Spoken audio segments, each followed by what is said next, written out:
হালুয়াঘাট থেকে ময়মনসিংহ আসার রাস্তাটা এত সুন্দর, চারিদিকটা একদম ছবির মতো সুন্দর।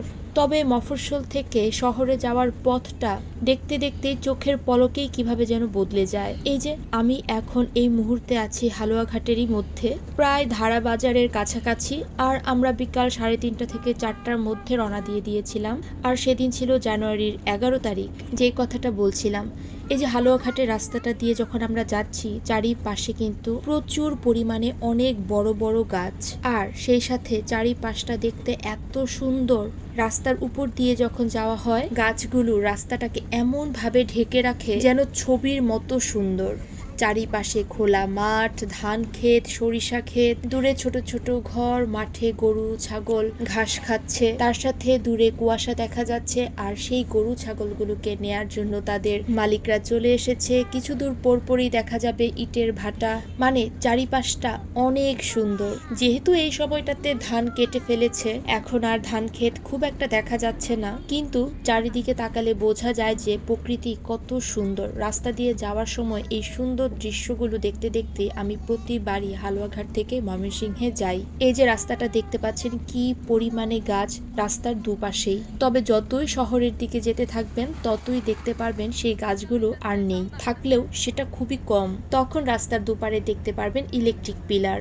আর এইভাবেই দেখতে পারবেন মফস্বল থেকে শহরের রাস্তা পরিবর্তনের ধাপগুলো। এইবার বাবার বাসায় প্রায় 24 দিনের মতো ছিলাম। খুবই লম্বা একটা ট্যুর দিয়েছি বাবার বাসায় এবার। সেই সাথে টুকটাক অনেক জায়গাতেই ঘোরাঘুরি করেছি। মামার বাড়ি গিয়েছিলাম, সেখান থেকেও টুকটাক অনেক জায়গাতেই ঘোরাঘুরি করেছি। আর সেই ব্লগগুলো তো আমি আপনাদের সাথে শেয়ারই করেছি। আপনারা আমার ব্লগগুলো অনেক পছন্দ করেন আমি জানি, আর আমার ফ্যামিলি ব্লগগুলো দেখতে বেশি পছন্দ করেন। তবে সবসময়ই যে ফ্যামিলির ব্লগগুলো বানানো সম্ভব হয় তাও না, কারণ সেরকম পরিস্থিতিতে সবসময় সবাই থাকে না। মানে সবসময় যে সবকিছু গোছানো থাকবে, পরিপাটি থাকবে তা না। আর ভিডিও যেহেতু বানানো হয়, তখন পরিষ্কার পরিচ্ছন্ন বা পরিপাটি কোনো কিছুই ভিডিওতে দেখাতে সবাই স্বাচ্ছন্দ্য বোধ করে। তাই আমি চেষ্টা করি আমার ভিডিওগুলো বানানোর সময় যাতে সবাই অকওয়ার্ড ফিল না করে, বা যে কোনো একটা ভিডিও ক্লিপ নেয়ার সময় যাতে সবাই স্বাচ্ছন্দ্য বোধ করে, কোনো যাতে হেজিটেশন না থাকে, আমারও না বা তাদেরও না। আর এর জন্যই সবসময় খুব একটা ফ্যামিলি ব্লগগুলো বানানো হয় না, তবে চেষ্টা করব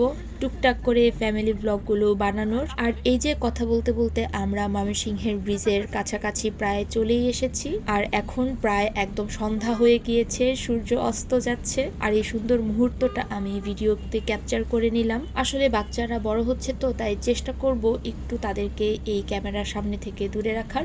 আচ্ছা, এবার আমাকে বলে ফেলুন তো, আমার এই ভিডিওটা কারা কোন জায়গা থেকে দেখছেন, আর ময়মনসিংহ থেকে কারা দেখছেন, তারা কিন্তু অবশ্যই আমাকে কমেন্ট বক্সে জানাবেন। আমার এই ভিডিওটা ভালো লেগে থাকলে অবশ্যই সবাই লাইক আর কমেন্ট করবেন, আর আমার পেজটাকে লাইক বা ফলো করে দিতে কিন্তু একদম ভুলবেন না। এখন আমরা আছি একদম ময়মনসিংহের ভেতরে, আমরা আর 5 মিনিট পরেই বাসায় চলে যাব। তো আজকের ভিডিওটা আমার এই পর্যন্তই, দেখা হবে ময়মনসিংহের কোনো একটা ভিডিওতে। তো আজকের মতো এখানেই, সো টাটা।